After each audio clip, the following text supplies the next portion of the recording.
네, 풋볼 주급 박스 시작해 보도록 하겠습니다. 오늘은 송영주 위원님이 나와 계십니다. 네. 안녕하세요. 안녕하세요. 이게 지금 이 포맷으로 처음 이제 만나는 거잖아요. 저랑. 그럼요. 좀 많이 기다리셨다는 얘기가 있더라고요. 그럼요. 네, 이명철과 함께하는 것보다는 역시 정순지 씨와 함께하는 게 벌써 분위기가 화기애애하지 않습니까? 아, 그런가요? 네. 그래서 이제 또 원하시는 대로 됐으니까 저희가 좀 케미를 자랑을 해야 돼요. 자신 있으십니까? 없습니다. 사실은 빅앤 스몰 할 때는 빅이 스몰에게 업혀갔거든요.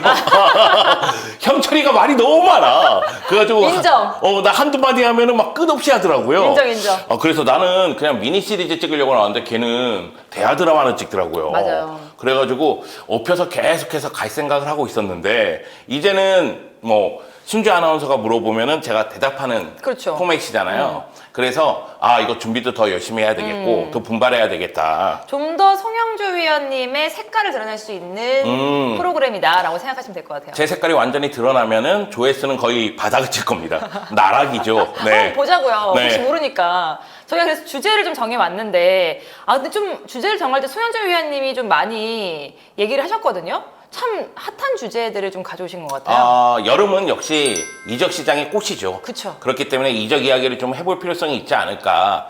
여기다가 저만의 시각, 약간의 저의 내피셜이 들어간 시각으로 말씀을 드리면 좋아하지 않을까 이런 생각으로 이번에는 이적 시장 이야기를 한번 해볼까 합니다. 특히나 또 팬 여러분들이 송영주 위원님 내피셜을 진짜 좋아하시기 때문에 네. 기대가 굉장히 되는 것 같은데. 네, 바로 밑에 이제 또 댓글이 보이네요. 뭐라고요? 헛소리 작작해라.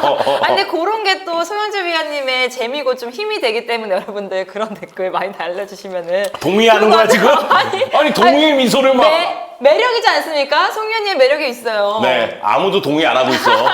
나의 매력이라고 끄덕일 조용해지고 수는 있어. 있잖아. 어쨌든 알겠습니다. 한번 시작을 해볼게요. 이번 주제가 뭐냐면 이적 시장인데 그 이적 시장에서도 레알 마드리드의 얘기예요. 네. 레알 마드리드가 특히나 또 이적 시장이 페레즈가 추가 영입이 없다라는 얘기를 했단 네. 말이에요. 사실 레알 마드리드 팬들 입장에서는 이번 여름에 기대감이 좀 높았어요. 네. 최근 들어서 레알 마드리드가 여름마다 빅네임 한 명 정도씩을 영입하면서 이적 시장을 마감하는 그런 느낌이었거든요. 그렇기 때문에 재정적인 상태는 매우 좋은데 네. 지난 시즌 돌아보면은 레알 마드리드가 바르셀로나에 밀려서 라리가에서 우승하는데 실패를 했고 챔피언스리그는 준결승전까지 갔지만은 맨시티에게 치욕의 패배를 당했거든요. 네. 그렇기 때문에 이번 여름은 질러야 된다.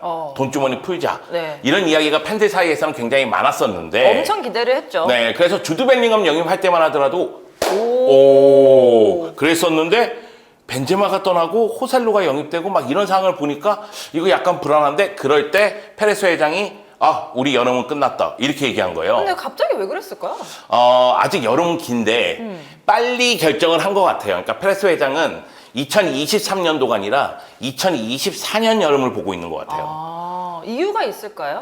일단은 페레스 회장이 돈을 좀 많이 썼던 영입 중에서 실패 사례가 최근에 좀 있었어요. 특히 에당 아자르 같은 경우에는 네네. 레알 마드리드 역사상 가장 비싼 이적료를 주고 데려온 선수인데 햄버거 먹고 살찌고 살 빼고 요걸 가다가 벤치에 앉아 있다가 결국은 떠나갔거든요. 그리고 요비치 같은 경우에도 6천만 정도 그 정도를 줬음에도 불구하고 제대로 적응을 못하는 모습이 있었어요. 그러다 보니까 페레스 회장이 봤을 때는 확실한 카드, 그 카드에게 지르겠다. 요게 있고 또 한 가지는 페레스 회장은 이적 시장의 판도를 바꾼 인물이에요. 가장 비싼 선수가 어찌 보면 가장 싼 선수다. 이런 이미지를 만들어줬거든요. 왜 그러냐면 비싸게 주고 데려오면 이 선수가 성적에도 도움이 되지만 마케팅에도 도움이 된단 당연하죠. 말이에요. 그런 측면에서 봤을 때에는 마케팅에도 도움이 되는 선수. 그러면서 레알 마드리드의 이미지를 여전히 화려하게 만들고 싶어하는 그런 게 있지 않을까. 그리고 팬데믹 이후에 클럽들이 재정적으로 좀 어려운 경우가 있어요. 그 가운데에서 라리가 쪽에서는 라리가 셀러리 캡을 맞추기 위해서 네. 바르셀로나를 비롯해서 몇몇 클럽들이 굉장히 어려워하고 있어요. 맞아요. 거의 대다수 클럽들이 어려워하는데 레알 마드리드는 재정적으로 탄탄한데 그렇다 할지라도 돈을 막 지르는 것보다는 일단 여기서 한번 참고 2024년도에 한번 질러보자 이런 생각이 있지 않을까. 그러니까 어떻게 보면은 24년도에 대여를 기다리고 있는 셈이네요. 지금 느낌은 그래요. 지금 상황은. 근데 보면은 지금 인이 4명밖에 되지 않고 있단 말이에요. 네. 그런데 영입 자체는 제가 봤을 땐 나쁘진 않아요. 그래요? 그러니까 주드 벨링엄에게 돈을 엄청 쓰긴 했죠. 1억 유로가 넘어가는 금액을 질렀으니까. 네. 근데 주드 벨링엄 영입에 대해서 이야기를 하자면은 저는 좋은 영입이라고 생각하거든요. 그리고 프란 가르시아가 원래 카스티아, 레알 마드리드 B팀 출신이기 때문에 라요 바이카노에서 활약이 너무 좋아서 바이백 조항을 가동해서 500만 유로에 데리고 왔어요. 그래서 레프트백을 또 보강을 했고, 그리고 최전방 자원 호셀루를 영입을 하면서 최전방도 나름대로 보강을 하려고 했는데 문제는 뭐냐면 벤제마가 떠나갔단 말이에요. 아, 크죠. 네. 금액이. 그래서 벤제마가 떠나간 자리를 호셀루로 메운다? 이것도 약간 의문스러운 거죠. 이제 인아웃에 대해서 좀 더 얘기를 해볼게요. 인아웃이 지금 현재 어떤 상황인지 좀 짚어주시면 좋을 것 같아요. 일단은 제가 얘기한 이 주드 벨링엄, 프란 가르시아, 그리고 호셀루는 영입했고 브라임 디아스 같은 경우에는 AC 밀란에 임대 갔다가 돌아왔습니다. 그런데 이제 떠나간 선수가 벤제마, 아센시오, 아자르, 마리아노 디아스 같은 선수들인데 벤제마 빼고는 다 정리 대상이기 때문에 네. 큰 문제가 아닌데 벤제마가 떠나간 게 매우 크죠. 그렇죠. 그러면 조금 더 얘기를 해볼게요. 주드 벨링엄이 지금 레알의 미드필더에 합류했잖아요. 어떤 영향을 좀 줄 것 같으세요? 저는 주드 벨링엄 정말 잘할 것 같아요. 그러니까 주드 벨링엄이 아직 10대거든요. 네. 그런데 이 선수가 정말 큰 육각형의 미드필더, 못하는 게 없는 미드필더라는 느낌이 들어요. 그렇기 때문에 레알 마드리드가 이 선수에게 등번호 5번을 줬습니다. 등번호 5번은 지네딘 지단이 선수 시절에 레알 마드리드에서 등번호로 달고 뛰었었거든요. 네. 그 정도로 기대감을 보여준다 이런 생각이 좀 드는데 주드 벨링엄 영입은 결국 미드필더 라인에서의 짜임새를 조금 더 높인다는 개념도 있고, 또 하나는 토니 크로스하고 모드리치가 한 시즌 정도는 더 뛸 것으로 보이는데 네. 크로스는 재계약했습니다. 그래서 한 시즌 정도는 더 뛸 것이라고 생각을 하지만은 다음 시즌이 끝나면 떠나갈 선수들이거든요. 나이를 생각했을 때. 그러면 세대 교체의 개념도 있는 거예요. 그래서 주드 벨링엄이 영입되면서 발베르데, 카마빈가, 초아메니, 주드 벨링엄까지 어떻게 본다면 앞으로 한 10년 정도는 책임질 수 있는 그 라인업을 만들어놨습니다. 미드필더 라인에는. 그래서 페레스 회장 입장에서는 이 선수에게 왜 1억 유로 이상을 줬느냐? 그만한 가치가 있다고 판단했기 때문이고 그만큼 능력이 있는 선수라서 그래요. 그래서 주드 벨링엄 같은 경우에는 레알 마드리드에게 엄청난 도움이 될 겁니다. 알겠습니다. 그러면은 이제 나간 선수가 계속 벤제마가 제일 크다고 우리가 얘기를 하고 있는데 그 자리에 호셀루가 들어왔단 말이에요.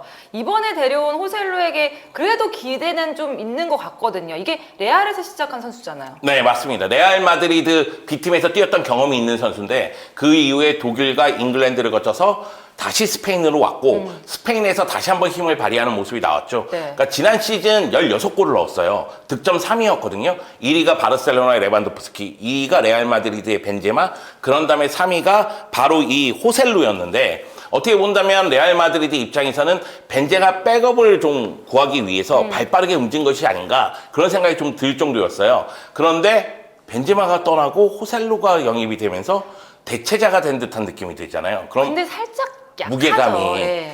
호셀루 잘하는 거 다 인정합니다. 왜냐면 호셀루 선수가 라리가에서는 4시즌 연속으로 2자릿수 골 넣었고 네. 지난 시즌에 16골을 넣었으니까 득점력을 갖추고 있고 부지런하고 높이에 강하고 그리고 이타적인 플레이도 할 줄 아는 선수예요. 그렇기 때문에 감독에 따라서는 정말로 잘 활용할 것 같아요. 근데 레알 마드리드는 트래블을 노리는 팀이잖아요. 그 챔피언스 리그의 팀 아니겠어요?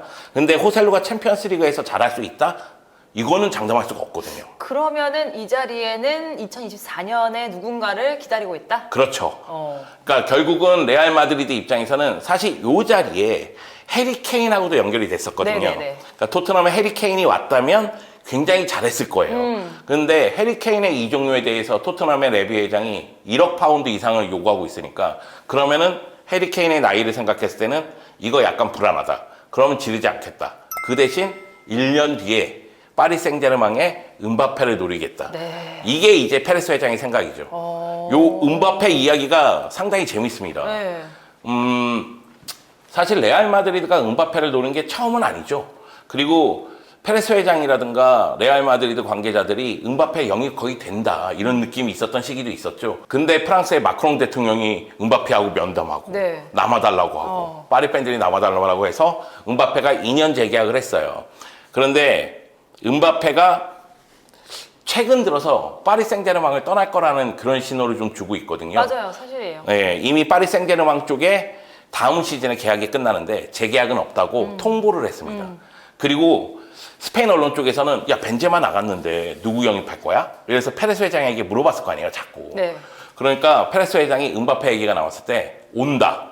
근데 이번 여름은 아니다라고 얘기했어요.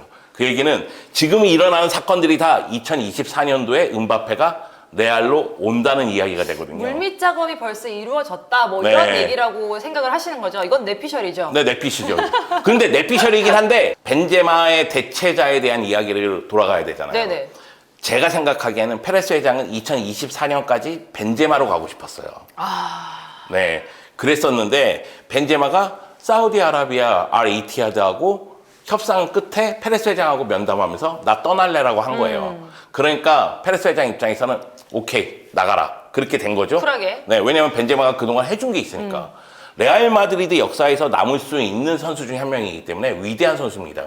그래서 이제 벤제마가 떠나가게 되고 그 자리를 음바페로 영입을 통해서 해야 되는데 음바페에게 들어가는 돈이 천문학적일 거 아니에요. 그렇죠. 그러면 한 시즌 기다리면 네 그냥 오니까 그치. 그런 측면에서 이제 이야기가 좀 이루어진 것이 아닌가 다. 1년만 기다리자 뭐 이런 생각으로. 그리고 일부에서는 그런 이야기도 있어요. 레알 마드리드가 이 정도로 돈을 아낀다면은 음바페뿐만이 아니라 엘링 홀란드도 노릴 수도 있다. 물론 이제 홀란드의 마음을 잡아야 되겠지만 홀란드가 2024년도에 바이아웃 금액이 이제 조정이 돼요. 그리고 또 한 가지는 이적할 수 있는 그 조항이 나올 수가 있거든요. 그 점을 노려서 엘링 홀란드를 노릴 수도 있다. 이런 이야기까지 나오고 있으니까. 만약에 두 가지 다 뭐 누가 되든 굉장한 선수들을 네. 영입을 하는 거니까 2024년이 이렇게 얘기를 들으니까 왠지 막 기대가 되고. 그렇죠. 이렇게 기대감이 막 높을 때 아무도 영입 안 할 수도 있습니다.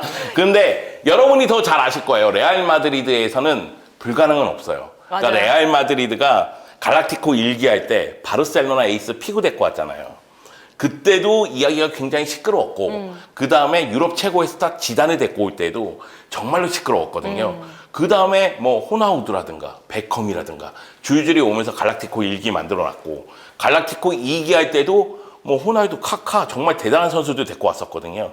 그렇기 때문에 레알 마드리드가 마음만 먹으면 못 영입할 선수는 없다. 이렇게 볼 수가 있는데 음바페한테 한번 당했기 때문에 다시 한번 찔러본다 이런 느낌이죠. 아니 지금 위원님 얘기를 듣는 레알 팬 여러분들은 24년 한번 기다려 본다. 송 위원님을 한번 믿어보겠다라는 마음을 좀 들을 것 같은데 하지만 2023년이 있습니다. 네. 근데 제가 지금 볼 때는 이렇게 지금 인아웃 선수들을 보면 이렇게 이적을 마무리 짓는다면 사실상 좀 수비에서는 좀 보강이 약한 거 아닌가라는 생각이 좀 드는데요. 그렇죠. 그러니까 일단은 호셀루가 벤제마의 빈자리를 확실히 메울 수 있느냐 여기에 의문이 하나가 있는 거예요. 호셀루가 라리가에서는 그래도 두 자릿수 골을 넣어주겠지만 과연 챔피언스 리그에서도 제 역할을 할 수 있겠느냐 이런 궁금증이 있기 때문에 결국 레알 마드리드는 최전방 문제가 생긴 거예요. 네. 그래서 호셀루를 플랜 A로 쓸 것이냐 아니면은 호드리구를 네 가짜 9번으로 쓰면서 플랜 A로 쓸 것이냐 아니면은 알바로 같은 어린 선수들에게 기회를 줄 것이냐 이런 부분에 대해서 생각을 해야 되고 또 하나의 문제는 측면 수비가 지금 불안해요. 네. 근데 이 측면 수비 보강이 프란 가르시아에 멈췄어요. 그러니까 페를랑 멘디가 레프트백인데 부상도 많고 부진하거든요. 네네. 그리고 페를랑 멘디는 레알 마드리드 팬들의 눈높이에 충족될 수 없는 공격력을 갖고 있어요. 그러니까 레알 마드리드 팬들은 호베르토 카를로스, 마르셀루 이런 레프트백을 보아왔거든요. 근데 페를랑 멘디의 수비력이 어느 정도 좋다 할지라도 공격력은 만족할 수가 없어요. 네. 그래서 프란 가르시아를 다시 바이백 조항 가동해서 영입을 했거든요. 프란 가르시아 같은 경우에는 공격력은 좋습니다. 왼발도 정말 뛰어나고 네. 그렇기 때문에 크로스라든가 중거리 슈팅도 좋고 그리고 박스 안쪽으로 침투하는 능력도 매우 좋아요. 그렇긴 한데 수비력에 약간의 문제가 있어요. 그러니까 프란 가르시아도 100% 믿을 수 있느냐? 이런 의문이 생기는 거죠. 여기다 오른쪽에 카르발이 주전인데 카르발도 이제 노쇠화 기미가 보이기 시작했고 기동력에 문제가 있고 그러다 보니까 수비에서 집중력에서도 문제가 드러나는 그러다 보니까 왼쪽 측면도 문제고 오른쪽 측면도 문제란 말이죠. 이것을 그대로 간다? 이거 너무 불안하다는 네. 거죠. 그래서 만약의 경우 측면 수비를 보강하지 않는다면은 올 시즌의 문제가 반복될 수도 있어요. 이게 왜 그러냐면 올 시즌에 벤제마가 부상도 있었고 부진한 면이 있기 때문에 중요한 순간마다 좀 침묵했거든요. 라리가에서는 득점 2위를 했다 할지라도 챔피언스 리그에서는 벤제마가 해결사 역할을 해줘야 되는데 그게 안 됐기 때문에 준결승전에서 멈췄어요. 그렇죠. 그럼 벤제마가 떠난다면 호셀루가 그 역할을 할 수 있느냐? 의문스럽다는 말이죠. 그리고 측면 수비가 무너지기 때문에 결국 수비가 어떤 경기에서는 막 3골, 4골씩 내주는 그런 경기가 나왔단 말이에요. 근데 측면 수비 보강 안 했단 말이죠. 그럼 그 수비 문제도 그대로 간단 말이에요. 그러면은 올 시즌보다는 성적이 좋아야 될 거 아니에요. 네. 아니 당연히 레알 마드리드는 라리가 우승과 챔피언스리그 우승과 코파델레이 우승을 모두 노려야 될 텐데 너무 지금 상황만 보면은 레알 팬들에게 좀 너무 암묵적인 얘기 아닌가요? 그러니까 팬들 입장에서는 화날만 하죠. 이제 댓글 달리는 거죠. 왜 지금 우리한테 이러냐. 아니 이게 현실을 얘기한 거고. 아 지금 뭐냐, 우리 지금 굉장히 높은 모습 가려는데 지금 우리 지금 이거밖에 안 된다는 거냐, 뭐 이렇게 댓글 여러분 다시는 거 아니에요? 아니 제가 생각하기에는 레알 마드리드가 우승을 못한다는 얘기가 아니라 아쉽다는 거죠. 전력이 아쉽다는 거죠. 그렇죠. 네, 이 사람 안 되겠네. 상종 못할 사람이네. 그러면 위원님 저는 물어보고 싶은 게 24년을 기대케 했는데 23년은 어쨌든 가야 되잖아요.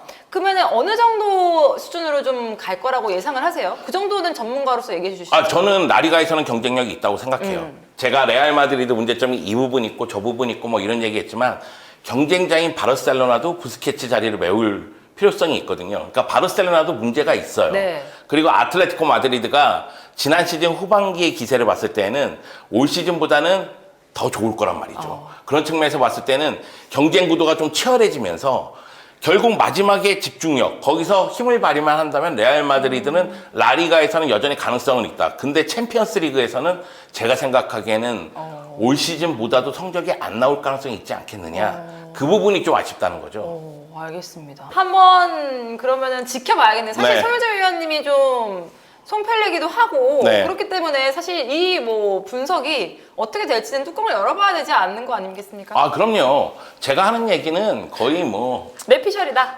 뇌피셜이기 때문에. 그래놓고서 이제 우리 콘텐츠 내일 막 모레 올라갔는데 결국에는 막 갑자기 페레즈 회장이 막 장난 아니게 질러가지고 막 이적! 막 누구 이적! 막 이러면 그렇죠. 이제 어떻게 되는 거예요? 이게 제 방송이 망하려면은 해리 케인이 레알로 내일 새벽에 이적하면 됩니다. 왜냐면은 레알 마드리드 이적 시장 끝났다는 이야기를 지금 하고 있는데 그러니까. 다음 방송이 해리 케인 얘기거든요. 전문가가 틀리거나 틀렸을 때 더 재밌는 거니까 여러분들 뭐 뚜껑 열어보고 송현재 위원님이 재밌게 됐는지 안 됐는지 한번 알아보시면 좋을 것 같아요. 개인적으로 저는 그 AC 밀란의 테오 에르난데스 있잖아요. 네. 그 선수를 한번 노려보면 좋지 않을까라는 생각도 있어요. 레알 마드리드 입장에서는. 정말 이적 시장을 문 닫은 게 아니라면. 네. 그러니까 측면 수비는 보강을 어떻게 해서든 좀 할 필요성이 있지 않을까 네. 그런 생각은 듭니다. 아쉽다 그 부분이. 네, 아쉽긴 한데 뭐 바르셀로나 팬인 거 다 아시잖아요. 뭐 거의 비슷합니다. 아니 그래서 지금 이렇게 하시는 거 아니에요? 아니요. 그건 아니죠? 네네. 사심 없이 네. 전문가로서 네. 뇌피셜로 얘기했던 방송이었습니다. 그럼 여기서 마무리 지을까요? 왜 이렇게 땀이 나나요? 다음 케인 이야기로 돌아오도록 할게요.